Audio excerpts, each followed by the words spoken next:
इस वीडियो में हम डिस्कस करेंगे cash flow from operating activities का remaining part, adjustment for non cash and non operating activities.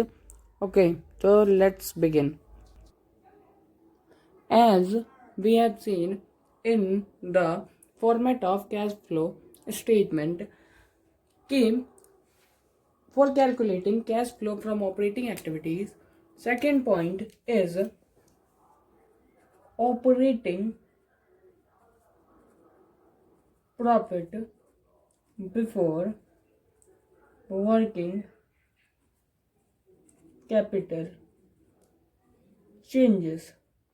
तो इस वीडियो के माध्यम से हम यही समझेंगे कि हम इसको कैलकुलेट कैसे करते हैं एंड मीनिंग क्या होता है इसका. तो हम operating profit before working capital changes, अगर हम एक फॉर्मेट देखें तो सबसे पहले होता है net profit before tax and extra ordinary item. Okay, इसके बाद हमें एडजस्टमेंट्स करनी होती है for non cash non operating activities.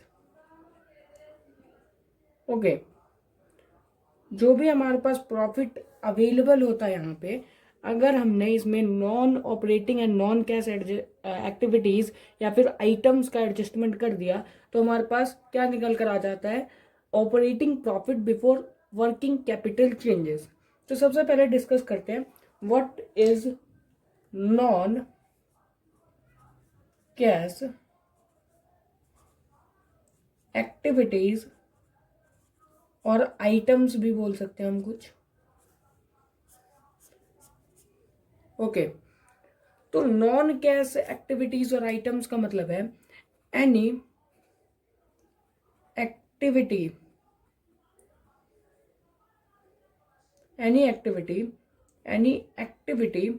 और item in statement of P&L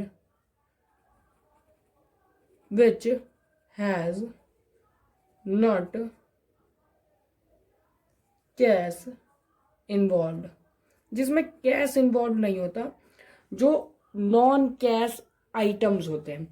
example हम कैसे ले सकते हैं इसका, example such as depreciation. Okay, depreciation हो गया फॉर एग्जाम्पल डेप्रीसिएशन. ओके, और ऐसा ही अमोर्टाइजेशन. ओके, तो ये क्या होते हैं, non cash non operating activities में आते हैं, नॉन कैश में आते हैं, क्योंकि ऑपरेटिंग है. अगर हमारा मशीन नहीं चलेगा तो डेप्रीसिएशन नहीं लगेगा, और डेप्रीसिएशन नहीं लगेगा तो बिजनेस आगे कैसे बढ़ेगा. बट डेप्रीसिएशन एक ऐसा एक्सपेंस है जिसके लिए हमें कोई एडिशनल कैश खर्च करना नहीं पड़ता, एडिशनल कैश स्पेंड नहीं होता हमारा, इसीलिए इसको बोलते हैं non cash item, non cash expenditure. Okay, अब सेकंड पॉइंट आता है नॉन ऑपरेटिंग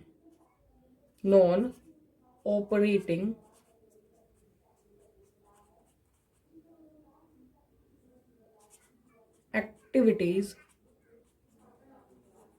या फिर आइटम, कुछ भी हो सकता है. तो व्हाट इज नॉन ऑपरेटिंग, हमने आपको ऑपरेटिंग समझा रखा है, तो इसी टाइप से any activity which is not related to core value of business enterprise. Okay, तो हम एग्जाम्पल के तौर पे हम इसमें क्या ले सकते हैं, नॉन ऑपरेटिंग एक्टिविटीज का मतलब है कोई भी एक्टिविटी या फिर आइटम या एक्सपेंडिचर, कोई भी इनकम या एक्सपेंडिचर जो फाइनेंशियल स्टेटमेंट में हमने यहाँ ऐड करा है या लेस करा है, बट वो ऑपरेटिंग एक्टिविटीज से रिलेट ना करे, कोर वैल्यू से रिलेट ना करे. For example, any company is a financial company, but they are providing additional service than their financial services. The income or expenditure in their additional services, which is not their core services, is not an operating activities. They are non-operating activities. Okay, तो हम example ले सकते हैं, जैसे finance cost हो गया. Finance cost का मतलब होता है interest on long term borrowings, debentures,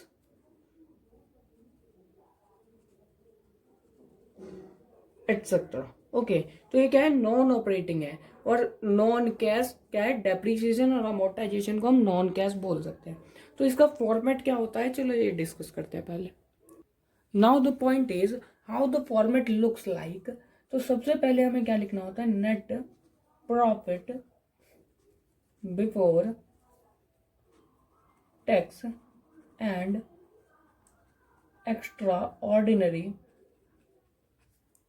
item. Okay, फिर हम लिखेंगे adjustment for non cash and non operating activities. अब इसमें कुछ चीजें ऐड होंगी, ओके, और कुछ चीजें हमें लेस करना पड़ेगा. ऐड क्या क्या करना है, ऑल नॉन कैश, या तो नॉन कैश या फिर non operating expenditures and losses. Okay, और लेस क्या क्या करना है, ऑल नॉन कैश या फिर ऑपरेटिंग इनकम और गेन्स. ओके, तो इसमें क्या क्या आता है, अगर हम नॉन कैश में बात करें क्या क्या आ सकता है. नॉन कैश में हम मेनली दो चीजें कंसीडर कर सकते हैं. डेप्रिसिएशन हमें ऐड करना होगा क्योंकि ये नॉन कैश है. अमोर्टाइजेशन भी नॉन कैश है, तो ये भी हम ऐड करते हैं. ओके, अगर हम नॉन ऑपरेटिंग की बात करें,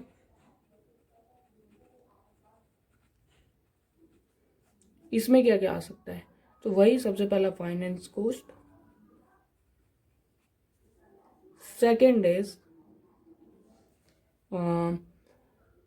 loss on sale of fixed asset. Okay, loss on sale of investment etcetera. अब हम इसमें बात करें तो इसमें भी दो चीजें,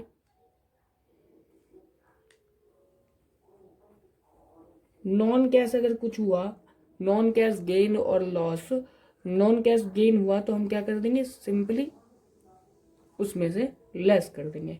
अगर नॉन ऑपरेटिंग गेन हुआ तो हम उसको सिंपली लेस कर दें. नॉन ऑपरेटिंग गेन में हम किसका एग्जांपल ले सकते हैं, जैसे हम बोल सकते हैं कि gain on sale of investment. Okay, interest और dividend received on investment. Okay, फिर और क्या हो सकता है, gain on sale of any other fixed asset. उसके बाद हमें बैलेंस करना है। बैलेंस जो भी आ गया वो हमारा होगा operating profit before working capital changes. ठीक है, ये आने के बाद नेक्स्ट एडजस्टमेंट आएगी हमारी adjustment for working capital. Okay, जो हम डिस्कस करेंगे अपनी नेक्स्ट वीडियो में। तो फिर से मिलेंगे, लाइक करें, सब्सक्राइब करें, कमेंट करें, अगर कोई डाउट हो तो।